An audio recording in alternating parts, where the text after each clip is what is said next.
Channel Migrant has been stabbed to death at a camp near Dunkirk in France. And the incident happened just days after a GBNews exclusive report warned of a deteriorating security situation in northern France, which has seen French police regularly attacked and injured by migrants. Well, I'm joined now by our Home and Security Editor, Mark White. Mark, another tragic death in France. Give us the details on this one. Well, this incident took place at Lune Plage, which is a camp near Dunkirk on the railway tracks, not too far from the beach area in Dunkirk.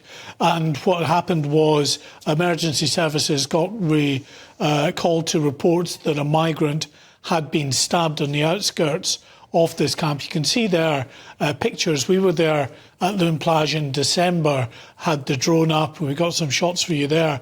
Not too many people in the camp at that point because it had just been raided and cleared out by French police. And this happens from time to time. They move in, they clear out the camp.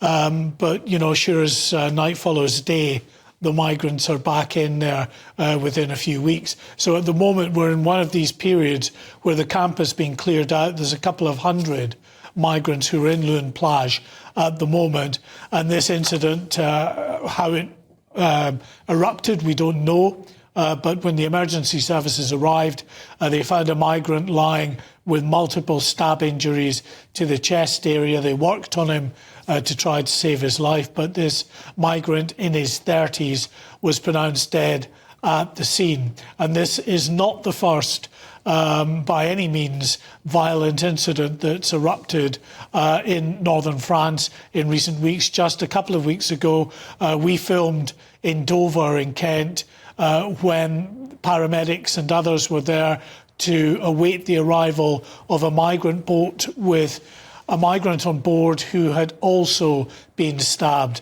This incident happened on a beach near Calais. It's understood that the person who was stabbed had tried to get on a migrant boat without paying and had come across a criminal people smuggler, and that didn't end well from him. So that's violence of migrant against migrant, but also set against that, Martin, is violence towards the French authorities, towards the police, as they try to get in and puncture these dinghies. That has been growing in intensity in recent weeks as well. There was another incident just on a beach near Boulogne recently where a group of about 350, mainly Sudanese, Vietnamese and other nationalities were there trying to stop the police from reaching 4 boats that were about to launch, and as well as throwing sticks and stones at the police and other missiles. They also used some of the petrol they'd use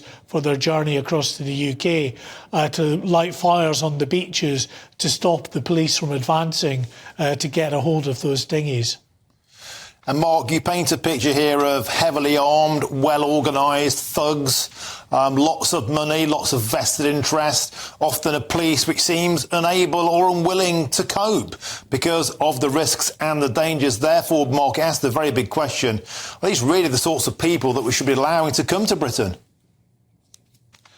Well, I mean, in terms of individuals who are coming across, that is a real question to be asked, because the fact is we simply don't know, because the people in these dinghies are instructed by the people smugglers to throw away their identifying documents and to effectively invent backstories that will stand them in the best possible position, really, to get granted asylum at the end of the day. And then that makes it very difficult for UK authorities to be able to get a handle on who these people are and the potential risk that they pose. And they do, some of them, pose a risk. We know that people that have come and claimed asylum have gone on to commit some horrific crimes, such as that acid attack in Clapham in recent weeks, a number of terrorist attacks that have been committed by asylum seekers and failed asylum seekers as well, and other stabbings and sexual crimes that have been committed. That's not to say that everyone coming across is bad. Of course they're not. But the fact is some are, and we don't know who these people are and just what sort of risk they might pose.